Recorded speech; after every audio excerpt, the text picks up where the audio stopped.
તમારા કાકા પપ્પા કે મોટા ભાઈ 50થી ઉપર છે તો તમે મારી સાથે આ રીલમાં બન્યા રહો.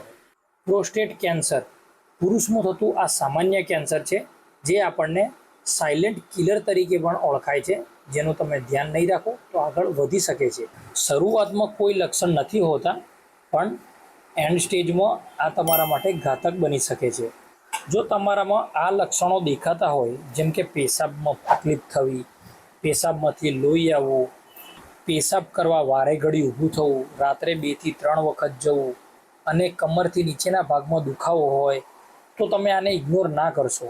જો આપણામાં આવા લક્ષણો દેખાતા હોય તો એક સિમ્પલ બ્લડ ટેસ્ટ આવે છે, જેને કહેવાય છે PSA ટેસ્ટ, જે આપણે એવરી 6 મંથના ગાળે કરતા હોઈએ છીએ, જેથી આપણને અર્લી ડિટેક્શન પણ કરી શકાશે. અર્લી ડિટેક્શન તમારા ઈલાજ માટે સંભવ છે, તમારા માટે બી અને તમારા પ્રિયજનો માટે બી.